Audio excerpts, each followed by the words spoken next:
labda nijisahau tu, lakini nimekusudia kuongea dakika chache tu.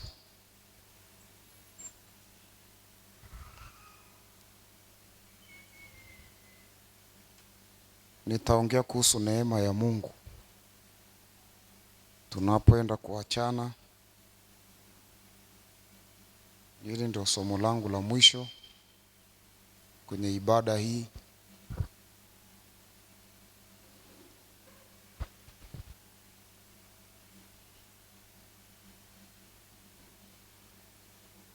Kuna siku moja nilikuwa naiangalia Biblia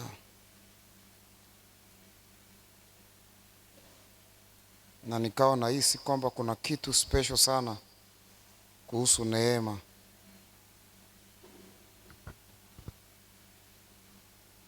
Kuna kitu special kuhusu neema, kitu maalum kuhusu neema. Baba, katika jina la Yesu, nisaidie kulinena neno lako. Wasaidie na watoto wako kuelewa. Katika jina la Yesu, amen. Kitabu cha Waefeso sura ya 4 mstari wa 7. Waefeso 4:7.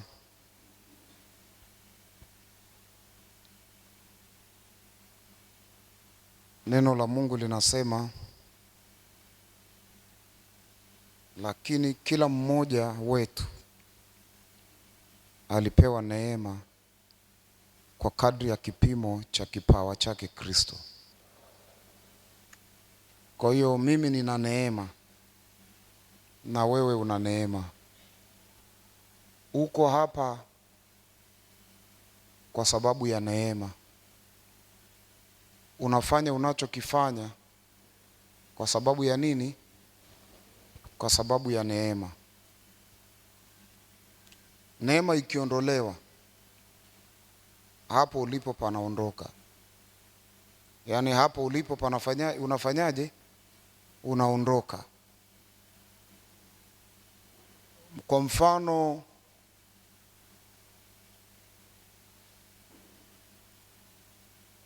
kuna mahali unachunga kanisa, akija mwingine kuchunga, hawezi kuchunga hapo. Ila wewe ukienda hapo unafanyaje? Unachunga na kufanyaje? Na kufanikiwa. Sasa kile kinachokufanikisha pale ni nini? Kwa hiyo unaanza kuelewa kwamba kama unataka kufanikiwa, moja ya kitu ambacho unapaswa kuelewa kwamba kinafanikisha maisha yako ni neema. Na katika sala zako na maombi yako utamwomba Mungu neema. Sasa Kristo ana kipawa kilichokamilika. Bwana asifiwe sana. Narudia tena, Kristo yeye amebeba kipawa kikamilifu.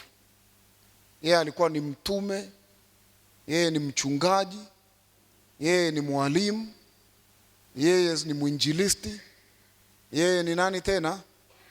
Yeye ni mtume. Yeye alikuwa na kila kitu. Tunapozungumza kwenye karama zote zilifanya kazi kwenye maisha ya Yesu Kristo. Bwana asifiwe sana. Popote alipoenda, milango ilifunguka kwa ajili yake. Sijui kama unanisikia. Alafu sasa Biblia inasema kwa mtu mmoja mmoja kile kipawa cha Kristo kinachukuliwa kipande, kipimo fulani cha kipawa, alafu kinaingizwa ndani ya nani? Ndani ya mtu. Bwana asifiwe sana. Alafu kile kipawa kinapowekwa ndani ya mtu, ili kiweze kufanya kazi, kinashikiliwa na kitu kinaitwa nini? Neema. Kwa hiyo ili kipawa kiweze kufanya kazi kwenye maisha ya mtu, lazima iwepo neema inayoshikilia kile kitu. Wangapi mpaka hapo tumeelewana? Kwa hiyo neema ni ya msingi sana, na ndio sababu ukiangalia Paulo mara zote anapoamka, anapokutana na mtu anamwambia neema ya Bwana Yesu Kristo iwe pamoja na wewe. Kanisa lolote analoongea nalo, sentensi ya kwanza anayowaambia neema iwe kwenu. Moja ya kitu, neema, amani, neema. Lakini neema ilikuwa ikosekani. Bwana asifiwe sana. Akiongea na Filemon anaongea neema, akiongea na Tito anaongea neema, akiongea na Timotheo anaongea neema. Na ukijua hii, unajua kuna vitu vidogo vya kawaida ambapo kanisa limeacha, alafu linapambana na vitu ambavyo wala sio vya kwao.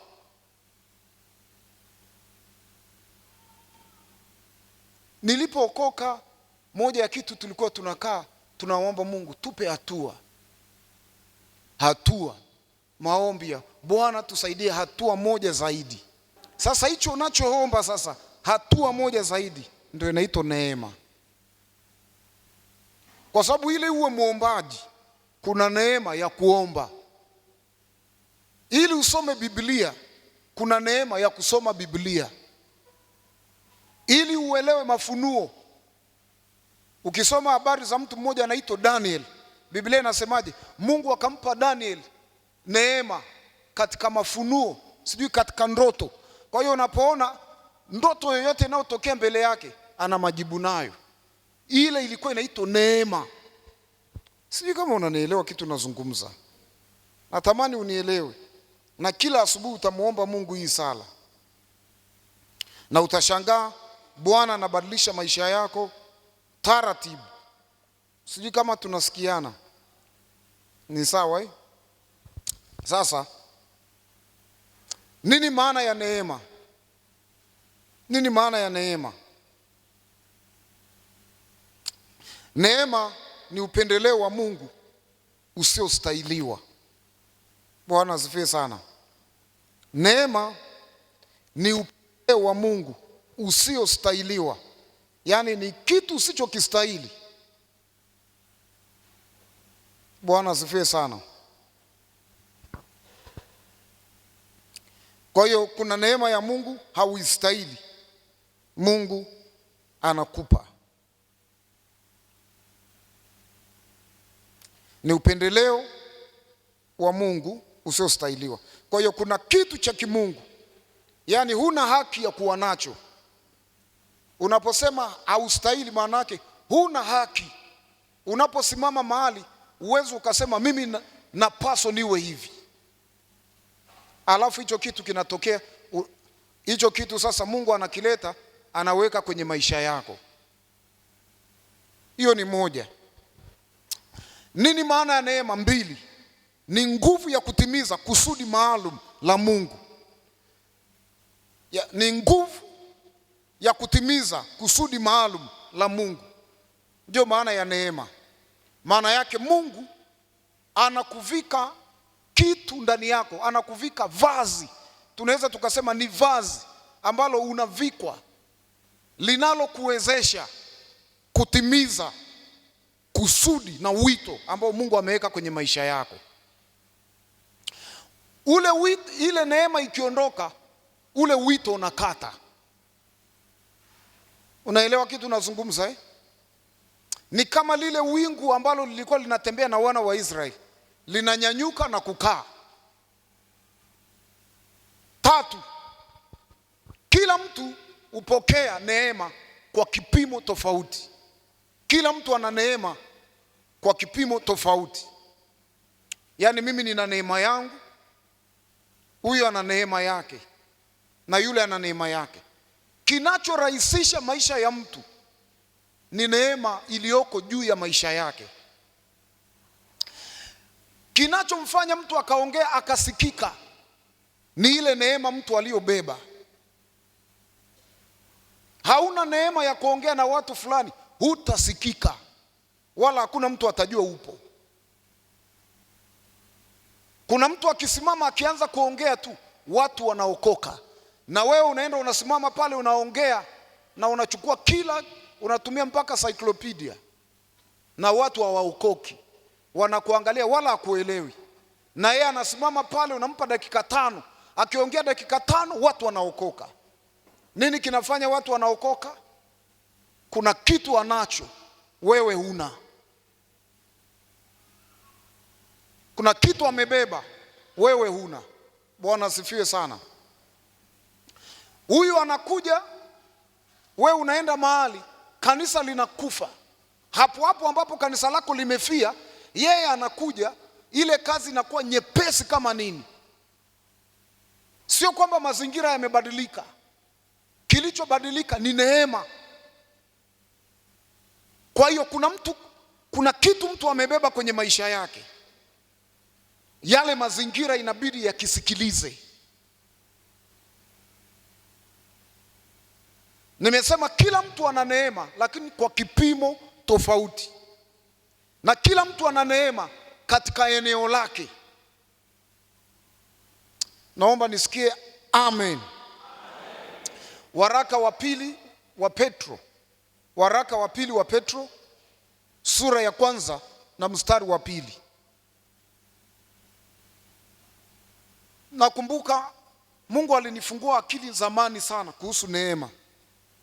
Nikiwa mwanafunzi, nakumbuka nimefanya huduma, kanisa linaniaga, nimepiga magoti mbele ya kanisa, nikamwambia mchungaji, naomba ombi moja tu, naomba mniombee kitu kinaitwa neema ya Mungu.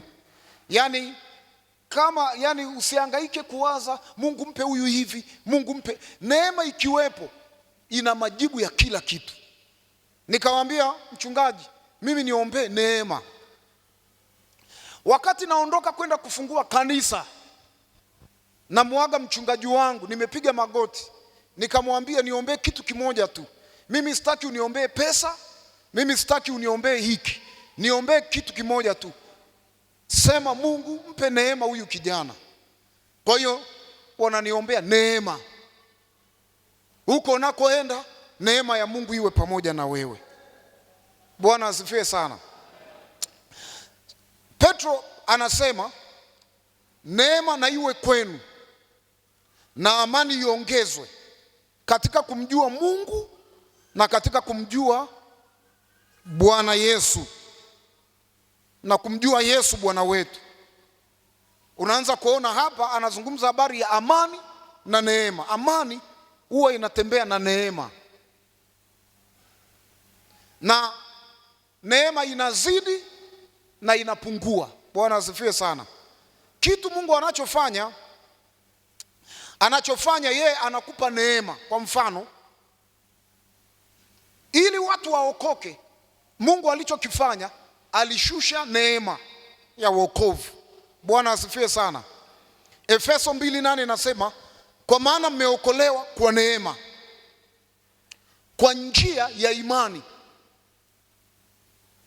Yaani maana yake neema ilishushwa, lakini ili neema ikufikie inahitaji kuinua kitu gani? Kinaitwa imani. Haikutokana na nafsi zenu, ni kipawa, ni zawadi ya Mungu, sio mikono yenu, sio bidii yenu. Sasa neema ya wokovu ni ya kila mtu, lakini ile neema ikufikie ni lazima uikaribishe kwa imani. Yaani imani inavuta neema. Biblia inasemaje? Neema ya Mungu iwaokoayo wanadamu wote imefanyaje? Imefunuliwa. Kila mtu ana nafasi ya kuokoka, lakini ili mtu aokoke ni lazima aivute ile neema kwa kuamini. Anapoamini, ile neema ya wokovu inatokea kwenye maisha yake. Mnaelewa kitu nazungumza? Na lazima uelewe kwamba kilichokuokoa ndicho kinapaswa kikushikilie. Maana yake mmeokolewa kwa neema. Ili uweze kufanikiwa ni lazima utambue neema kwenye maisha yako. Usipotambua neema kwenye maisha yako, kuna mahali huwezi kwenda. Watu ukanyaga mahali kwa sababu neema zimewapeleka hapo. Na huwezi kupigana na mtu mwenye neema inayompeleka mahali. Huwezi kumzuia mtu mwenye neema inayomwambia nenda pale, kwa sababu ile neema itapigana vita yake. Bwana asifiwe sana. Kwa hiyo unaanza kuona watu wanaokolewa kwa neema, lakini ili neema ifanye kazi ni lazima imani itangulie. Na ndio sababu tunahubiri Injili. Nafundisha neema mahali hapa kujenga imani ndani yako itakayo kufanya kila asubuhi. Kwa mfano, kanisa unalochunga, watu unaowachunga, lazima umwambie Mungu, nipe neema ya kuwachunga watu hawa, kwa sababu kinachofanya uchunge watu ni neema ya Mungu. Kinachofanya ongezeko litokee mahali ni neema ya Mungu. Ile neema ikiondoka, kila kitu kimeondoka. Mariamu alipotokea kwa Elizabeti alimwambiaje? Umepata neema kuliko wanawake. Yaani kinachofanya ambebe Yesu, kulikuwa kuna kipawa, kuna neema iliachiwa kwenye maisha yake. Na ile neema ndio ambayo ilimtofautisha Mariamu kuwa special zaidi ya wanawake wengine wote duniani, kwa sababu ya neema. Anabeba kitu ambacho hakuna mwanamke yeyote anaweza kukibeba. Kwa nini? Umepata neema kuliko wanawake wote. Haleluya. Ni kitu hastahili, hana uwezo wa kumbeba Yesu, lakini neema inampa uwezo wa kumbeba Yesu. Neema inamfanya anambeba Mungu kwenye tumbo lake. Natamani unielewe kitu ninachokizungumza, na maisha yako na huduma yako itarahisika. Kuna mambo ambayo yanakusumbua yatarahisika kabisa. Kwa hiyo nilijifunza kuomba neema kabla sijawa mchungaji. Mungu anaongea na Daudi, anamwambia Daudi, nimekupa fadhili. Fadhili ni hiyo neema. Anasema nimekupa fadhili.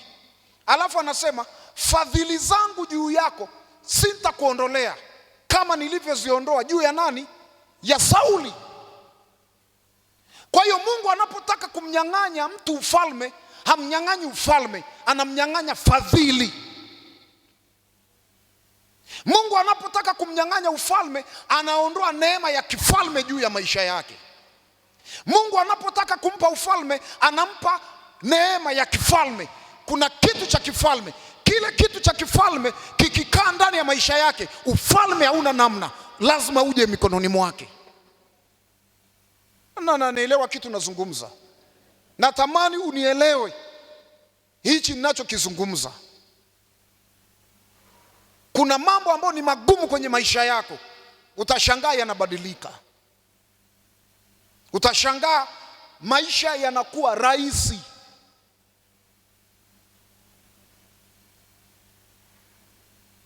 Mungu anisaidie niseme neno lieleweke. Haya yote nitayasema. Waraka wa pili wa Timotheo sura ya 1 mstari wa 9. Waraka wa pili, barua ya Paulo kwa Timotheo sura ya 1 mstari wa 9, anasema ambaye alituokoa akatuita kwa mwito mtakatifu, si kwa kadri ya matendo yetu, bali kwa kadri ya makusudi yake yeye na neema yake. Sasa unaanza kuona kuna vitu viwili. Kuna kusudi la Mungu, alafu kuna neema ya Mungu. Mungu anapotaka ubebe kusudi lake, lazima aachilie neema yake. Sasa Paulo anasema kuna wito wa Mungu ambao ametuita kwa kusudi lake. Kuna mahali Mungu ametaka kutuweka, lakini kwa kuwa ametaka kutuita, ameachilia na neema ambayo inatushikilia katika ule wito Mungu aliotuitia. Sema amen. Anasema si kwa kadri ya matendo yetu. Anasema ambaye alituokoa, ambaye alituita akatupa wito mtakatifu, si kwa kadri ya matendo yetu, bali kwa kadri ya kusudi lake na kwa kadri ya neema yake. Kwa hiyo kuna wito mtakatifu. Mfano, Mungu anapotaka kuponya taifa, ni lazima ainue mtu atakayesimama kuponya taifa. Ili yule mtu aweze kusimama kuponya taifa, ni lazima aachilie na kitu kinaitwa neema ya kuponya taifa. Ile neema inakuwa juu ya kichwa chake. Ni kitu ambacho hastahili, lakini kinakuwa juu ya maisha yake. Nguvu ya neema. Bwana asifiwe sana.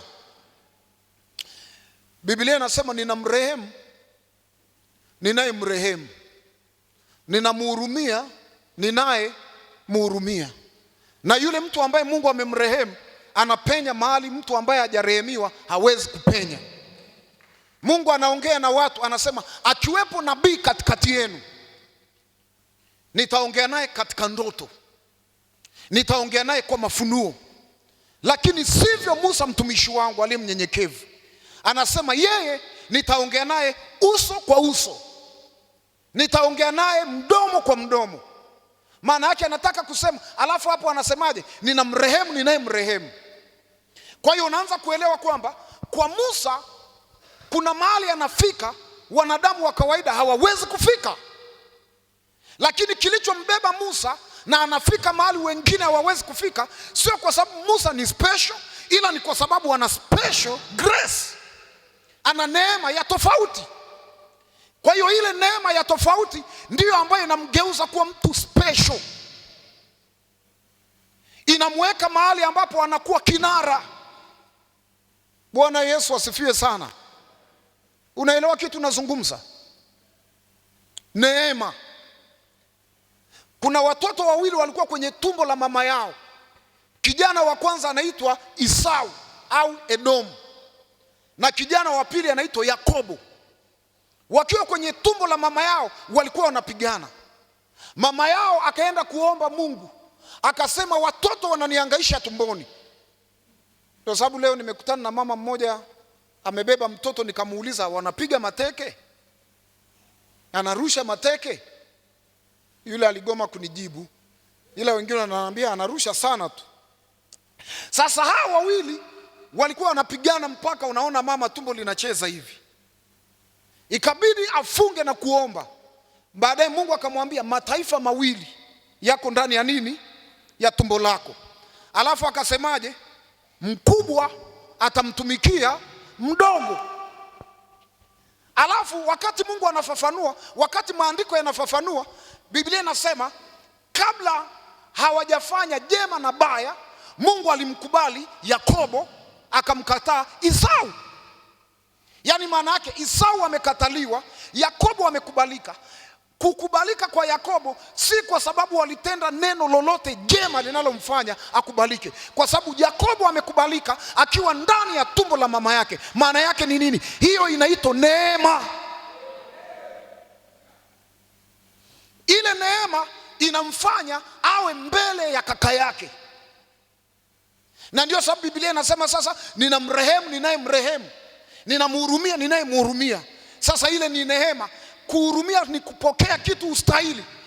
Hauna vigezo, lakini umepata kwa rehema, unahurumiwa. Sema amen. Katika uchungaji kuna neema ya uchungaji.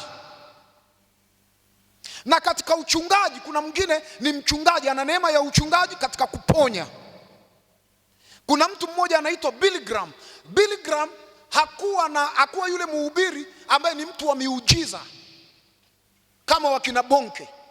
Lakini hakuna mtu ambaye amekuwa mshauri wa marais na sauti yake ikasikika duniani kama Billy Graham. Mungu alimpa neema ya kuongea injili kawaida, lakini ni mtu ambaye watu walimsikia. Dunia iligeuka, akisimama watu wanatubu, akiongea wafalme wa dunia wanataka kumsikiliza.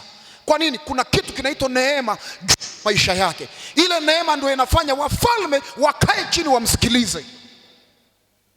Wala sio miujiza, hahitaji kufufua mtu asikilizwe, lakini kuna mafuta fulani yako juu yake. Yale mafuta yakikaa juu yake, watu wanataka kumsikia. Na nataka kukuambia kwamba neema inaombwa.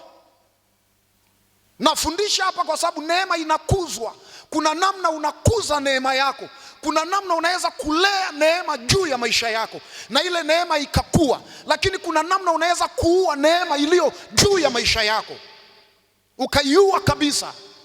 na ukasota kabisa, kama vile ambavyo Sauli alipoteza neema iliyokuwa juu yake. Kuna watu wanasemaga Sauli hakuwa chaguo la Mungu. Uongo. Sauli alikuwa chaguo la Mungu. Soma Biblia vizuri. Na alichaguliwa kwa yani ile inaitwa yani mguso wa kimungu. Punda zinapotea mpaka punda, Mungu anapoteza punda ili tu watoke anze safari. Baadaye Mungu anaweka wazo, je, hapa hakuna mtu wa Mungu mahali hapa? Je, tuna kitu gani cha kumpa mtu wa Mungu? Wanafika mahali wanaulizia mtu wa Mungu. Wakati huo Mungu ashaongea na mtu wa Mungu Samueli. Anaambia ninakuletea kijana. Anamuandalia menyu ya kukaa naye. Anaandaa, anasema huyu atakuwa mfalme wa Israeli. Alafu watu wanasema eti hakuwa chaguo la Mungu. Alikuwa chaguo la Mungu, lakini alipoteza neema iliyomweka kwenye ufalme. Hiyo tu ndio alichokipoteza. Kwa hiyo neema inaposimama hautakwama mahali popote. Na ndio sababu huwa nawaambiaga watu, mimi sikwami maadamu neema ya Mungu ipo. Mahali ukiniambia popote nitakapo neema ya Mungu itanipeleka, mimi nitastawi. Yani nitaenda pale, nitafanya kazi, nitastawi. Nitaenda mahali hawataki kuokoka, nikisimama wataokoka. Kwa nini? Sio mimi, ila neema ya Mungu inayofanya kazi upande wangu. Utanielewa tu, usijali. Ila natamani uelewe. Natamani upate maarifa. Umtumikie Mungu kwa wepesi. Upate wepesi kwenye maisha yako. Ujue kuna vitu vya kumuomba Mungu. Unaenda mahali unaanza kumwambia Mungu, ninaenda kukutana na nani? Nipe neema ya kueleweka. Nikiongea wasikie. Nipe neema ya kukaa hapa. Nikikaa kwenye hichi kiti nikae ni fiti. Ile neema inakufunika. Na ukikaa unafiti mahali pale. Kwa sababu kuna neema inakushika. Sio wewe, ila neema inajaza kiti chako, unaeleweka. Bwana asifiwe sana. Natamani uelewe hichi kitu ninachokizungumza. Sikiliza. Neema ya Mungu ndiyo inayoamua mafanikio ya mtu. Neema ya mtu, neema ya Mungu ndani ya mtu ndiyo inayoamua mafanikio ya mtu. Lazima uelewe. Na huwezi kumpinga mwenye neema. Huwezi kushindana na mwenye neema. Moja, huwezi kukanyaga mahali ambapo hujabebwa na neema ya Mungu. Narudia. Huwezi kukanyaga mahali ambapo hujapelekwa na neema ya Mungu. Mimi kuna watu waliniangalia. Kuna mtu mmoja nilikuwa kwenye kikao kile cha baraza la uangalizi la jimbo. Mimi nikiwa kiongozi wa idara. Na mimi ni mjumbe halali wa kile kikao. Yule jamaa akasema haka katoto kanafanya nini hapa? Yani anataka kunitoa. Unanielewa kitu nazungumza? Anataka kabisa nifukuzwe kwenye kikao. Kasimama ametoa hoja ya mimi kufukuzwa kwenye kikao. Bila kujali kwamba mimi ni mjumbe halali wa kile kikao. Wakati amefanya nifukuzwe kwenye kikao, mimi nina neema nimeibeba. Ile neema ikaninyanyua nikawa mtunza hazina wa jimbo.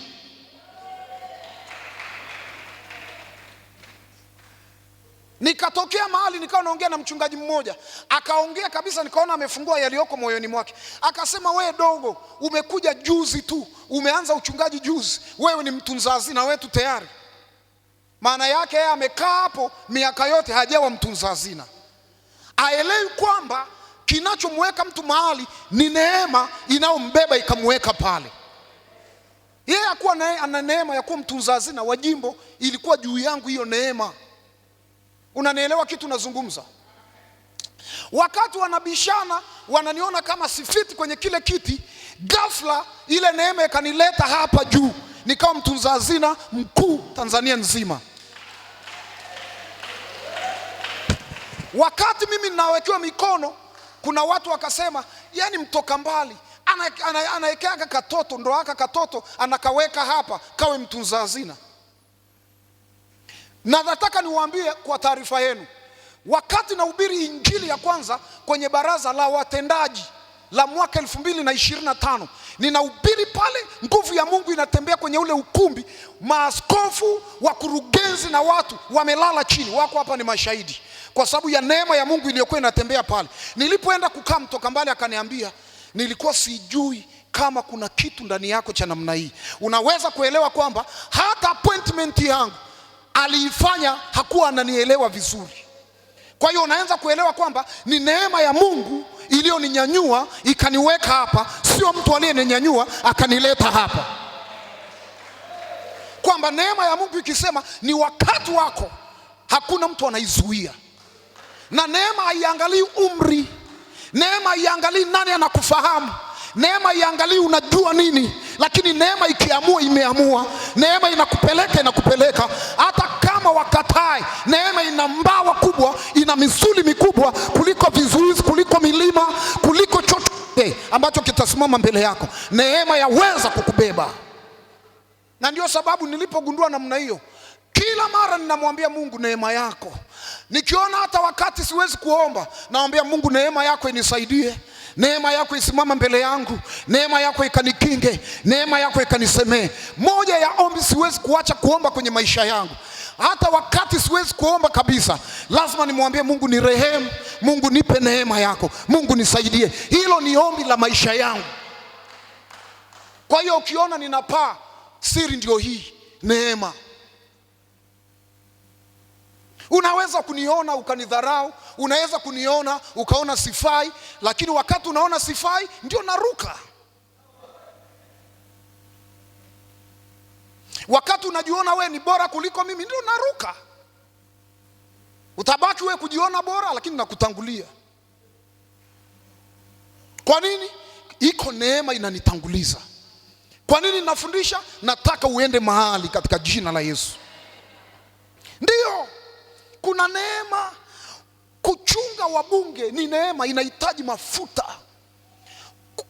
Kukaa washirika waanze kunyanyuka kiuchumi inahitaji neema. Yako mafuta, iko neema inakaa ndani ya mtu. Ukikaa na watu, hata kama walikuwa wamepinda namna hii, wananyanyuka, wanaanza kunyooka namna hii. Nini kinanyoosha?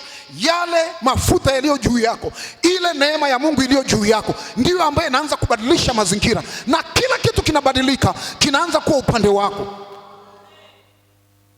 Na watu wakikuangalia wanajua huyu ana neema. Nimeanza kanisa, mimi sijaenda kuanza kanisa nikasota. Yaani mimi nilipiga tu, nilienda kule nikajenga jengo la mabati, piga tu kidogo hivi. Ndani ya muda mchache nikapata watu. Ndani ya muda mchache nikawa napata na pesa. Umeelewa kitu nazungumza? Na pesa. Kwa hiyo fungu langu la 10 kabla kanisa langu halijamaliza mwaka, mimi nilikuwa na fungu la 10 la zaidi ya milioni na kuendelea. Ananiambia hii sehemu ni ngumu. Mahali popote, mahali pagumu kuhubiri injili ni mahali penye makanisa mengi ya kilokole.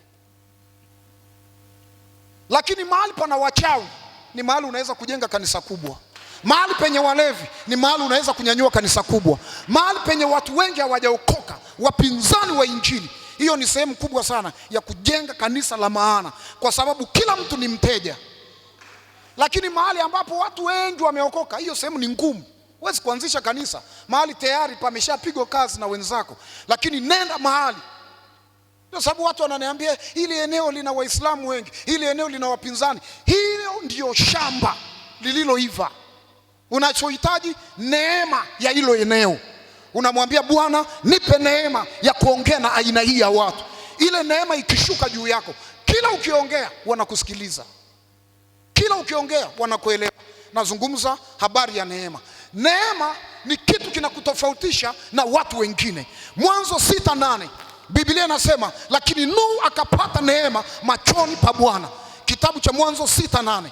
Wakati Mungu anataka kuiangamiza dunia, kilichomwokoa Nuhu ni neema ya Mungu. Biblia inasema Nuhu akapata neema kwenye macho ya Bwana. Na neema ya Bwana ilipoingia kwenye maisha yake, wengine wote na neema iliyokuwa juu ya Nuhu ikaponya mke wa Nuhu. Neema iliyokuwa juu ya Nuhu ikaponya watoto wa Nuhu. Nataka muelewe, ikaponya na wakwe wa Nuhu. Watu 8 wakapona. Kilichowaponya ni nini? Nuhu akapata neema. Aliyopata neema sio mke wa Nuhu, aliyepata neema sio watoto wa Nuhu, aliyepata neema ni Nuhu. Nuhu alipopata neema, ile neema yake iliweza kuprotect watu waliokuwa wanazunguka pamoja naye. Na unaweza kuona pia kwa habari ya mtu anaitwa nani? Lutu. Lutu alipopata neema, Lutu alipata neema gani? Neema ya kupambanua ya kwamba watu hawa walioko kwenye lango la mji hawakuwa watu wa kawaida. Alipowaangalia akasema, bwana zangu laleni nyumbani kwangu. Na Nuhu akapata neema. Ile neema ilijiextend kiasi kwamba ilianza kuponya watoto wa Nuhu, na iliponya hata wakwe za watoto wa Nuhu. Sema wakwe wa watoto wa Nuhu, yani wakwe wa Nuhu waliotaka kuchumbia watoto wa Nuhu, wao walikataa, lakini walikuwa tayari hata wao kuponywa, kwa sababu kuna mtu mmoja ambaye alikubali tofauti kwenye maisha. Natamani uelewe hichi kitu ninachokizungumza. Kwa hiyo Biblia inasema Nuhu akapata neema. Kilichoponya maisha yake, kilichomponya na mauti ni neema. Neema humtenga mtu na humfanya. Hatupigani kwa nguvu zetu, hatuhubiri kwa nguvu zetu, tunahubiri kwa sababu ya neema iliyoko ndani. Na nitakuonyesha, na katibu mkuu ni kama alinitangulia, alisema mstari mmoja hapa ambao ni tayari nilishauandika, wakati Paulo anaonyesha siri ya mafanikio yake. Bwana asifiwe sana. Neema humlinda mtu mbali na uharibifu. Kingine, neema huweka mvuto na kibali. Neema inaweka mvuto, inaweka kibali, inaweka unanukia. Ukitokea mahali watu wanasikia harufu nzuri. Daudi anaandika, ulinifanyia nafasi pasipokuwa na nafasi. Unaelewa maana yake? Daudi anachosema ni kwamba watu walinitangulia. Unajua anayetangulia ndio anayepata. Anasema watu walinitangulia, wakaambiwa hakuna nafasi, wakaambiwa pamejaa, lakini mimi nilipokuja nikaambiwa hii hapa nafasi ikafunguliwa kwa ajili yangu. Anasema ulinifanyia nafasi pasipokuwa na nafasi. Unaelewa kitu nazungumza? Yaani wengine walitangulia, kwa sababu unayetangulia ndio unayepata nafasi. Anasema Bwana alinifanyia nafasi mahali ambapo hapana nafasi, mahali ambapo wengine walitangulia na wakaambiwa nafasi zimejaa. Daudi alipotokea walimwambia karibu ukae, hii hapa ni nafasi yako, inaitwa neema. Daudi huyo akasema watu wasionijua waliposikia habari zangu walisimama upande wangu. Yaani unaenda mahali watu hawakujui, hawakufahamu, wanasikia habari zako, wanasimama na wewe. Nani anaelewa kitu nazungumza? Na nataka nikuambie, mimi nimepata neema tangu ninasoma. Ngoja nikusimulie. Nimeenda shuleni, nimekaa pale, nikienda jikoni wapishi.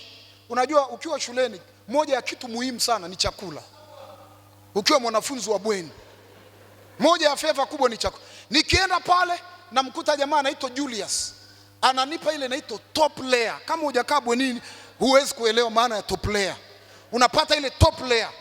Nikienda pale, kipindi hicho tunakula maharage yana wadudu. Kuna mwalimu mmoja anaitwa Babu, anasema enzi zetu tukienda mahali tukienda shuleni tukikuta wamepika maharage hayana wadudu tunagoma kula. Hapo anatuingia kwa akili ili tule wadudu.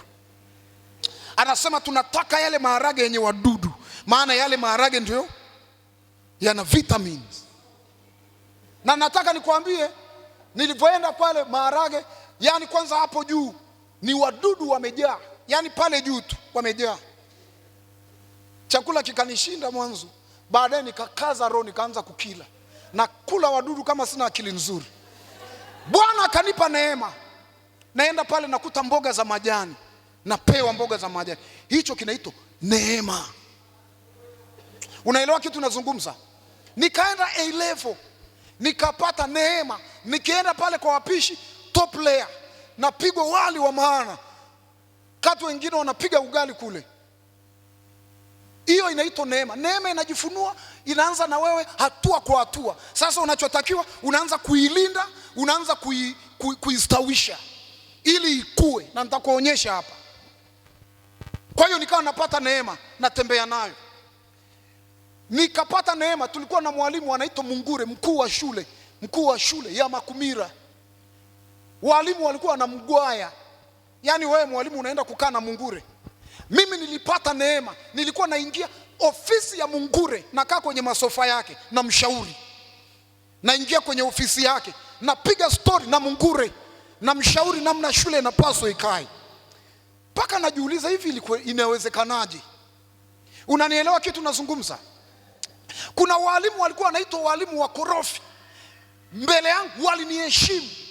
Yaani waliniheshimu. Kuna sijui Mungu alinivalisha kitu gani. Nilikuwa natembea na vipawa. Watu walikuwa wanaponywa. Mungu anaponya watu hawasikii. Niko shuleni, nasimama nashika mtoto, asikii, anasikia. Atembei, anatembea. Sheria za shule zikashindwa kunizuia. Shule ilikuwa unatakiwa kuja saa 12. Ukija zaidi ya saa 12 utajieleza umetokea wapi. Mimi nakuja saa 3, nakuja saa 2. Mulinzi aulizi umetoka wapi. Anafungua gate na ingia ndani. Na nimetoka kuhubiri, sio nimetoka kufanya nini. Maana yake inaitwa neema. Yaani kinachowazuia watu hakinizuii mimi. Mipaka ya watu haiwi mipaka yangu. Unanielewa kitu nazungumza? Inaitwa neema. Inamtangulia mtu. Nataka nikufundishe neema tu, taratibu. Nikamaliza form 6. Niko Arusha, nikapiga magoti, nikamwambia Mungu naenda Dar es Salaam. Naomba unipe mchungaji, naomba unipe mahali pa kuabudu, nipe mahali pa kufanya huduma. Nilimwambia Mungu kabisa sitaki kukaa kwenye bench, nataka nikafanye huduma. Nikasafiri nikaenda Dar es Salaam. Nikapokelewa na rafiki yangu mmoja. Akanipeleka kwa Rokatale. Sikumbuki kilichohubiriwa. Sijasema lile kanisa ni baya, ila mimi sikumbuki. Nikaenda kanisa la pili. Linaitwa kanisa, alikuwa anachunga mtu mmoja Jangalason, yule muimbaji. Pale Riverside, asante sana. Nikaenda pale, sio kanisa baya. Alafu mimi sio mtu wa kutangatanga. Ya tatu nikasema sasa nimemake mind, naenda kuabudu Ubungo. Hapo ndipo ambapo nitaabudu. Nilipofika Ubungo TAG walikuwa na ibada 2. Kwa hiyo nikafika ibada ya kwanza inaendelea. Nimekaa pale, sijui nilikuwa nimekalia jiwe. Nikaona mama mmoja, na huyo mama ni kiongozi. Alafu namfahamu. Sasa hivi ni mke wa mchungaji. Nikamuita mama, naomba unisaidie. Yule mama akaniangalia, akanipuuza. Nikawa namuita, nataka nimuulize hii ibada gani? Yaani nilikuwa nauliza ibada. Yule mama alinipuuza, lakini sio vibaya. Ni Mungu alifanya ili nipachukie. Kwa sababu hapakuwa kwangu. Ingawa kwa sababu mimi nilienda pale nikisema make mind, sitaki kuhangaika. Wakati yule mama ameniacha, akatokea mtu tunafahamiana. Akaniambia dogo. Yeye amekuja kuabudu. Kaambia dogo, ngoja nikutafutie mchungaji mzuri na kanisa zuri. Sijamwambia nataka mchungaji, sijamwambia nataka kanisa. Akaniambia kuna mchungaji mmoja atakufaa sana. Akanipa mchungaji wangu sasa. Ndio nikaenda kwenye lile kanisa. Nilipoenda kwenye lile kanisa na kufundisha neema, sikuanza kujitambulisha sijui kitu gani. Nimekaa pale. Nilipokaa pale, ghafla ikatengenezwa zoni inaitwa zoni ya nje. Zoni ya nje ni zoni ambayo na mimi, kwa sababu nilikuwa natokea chuo kikuu kule, na mimi nikawa huko. Na kwa sababu ni zoni mpya, shemasi akaniambia, wewe kijana wa chuo hubiri. Alafu kwa sababu ni zoni mpya, inabidi mchungaji na mama mchungaji waje waione. Na ilikuwa inafanyikia kanisani. Nikahubiri. Nilipohubiri, yule jamaa akaniambia hubiri na wiki ijayo. Wiki ijayo tena mchungaji kiongozi na mama mchungaji wakaja. Nilipohubiri, yule mama akaja akanishika bega. Akasema haya mahubiri sio ya kuhubiri kwenye zoni. Wewe inabidi uwe unafundisha shule ya wanafunzi. Nikaanza kufundisha shule ya wanafunzi. Nilipoanza kufundisha shule ya wanafunzi, walimu waliokuwa wanafundisha wanafunzi, nilipoanza kufundisha wakaacha kufundisha.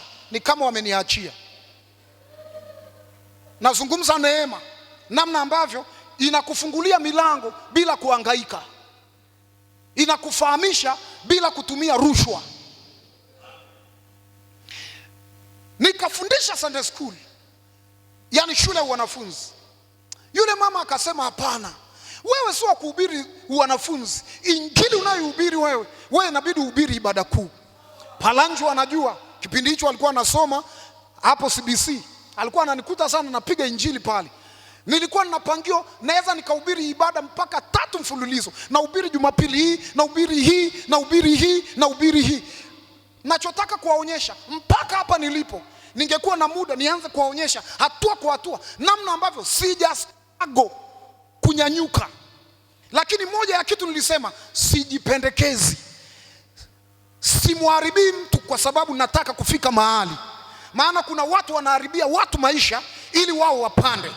Hapana, neema ina uwezo wa kukupa kibali. Neema ina uwezo wa kukupa mvuto. Ukasikika mahali, ukasimama mahali, watu wakakuelewa kwa sababu ya neema ya Mungu ndani ya watu. Hauhitaji mambo mengi. Ukijua Biblia inasema Mungu anajua kila unachokihitaji. Neema inaposhuka juu ya maisha yako inafanya kazi kuliko ambavyo ungeweza kuamini. Huwa naiona neema kama mtu, naionaga neema kama kitu. Neema ni kama mtu, ni kitu kina akili kabisa, ni kitu kinachojielewa, ni kitu ambacho kinaona mbele, ni kitu ambacho kinakuelewa, ni kitu ambacho kinaweza kukupambanua na kikapambanua mazingira yako, ni kitu ambacho kinaweza kukushauri, ni kitu ambacho kinakusemea kwamba fulani. Na nimejikuta mimi huwa nawatengenezea watu wengi barabara. Mungu amenifanya barabara yangu ni ile ya mimi mwenyewe naitengeneza. Unaelewa kitu nazungumza? Yani sio ile unakuta una referee ile, kuna kitu alafu mimi nawatengenezea wengine barabara wanakuja. Ile ni neema. Wao wanakuja lakini mimi hakuna mtu ananitambulisha. Unatokea tu mazingira. Yale mazingira sio kitu cha kawaida,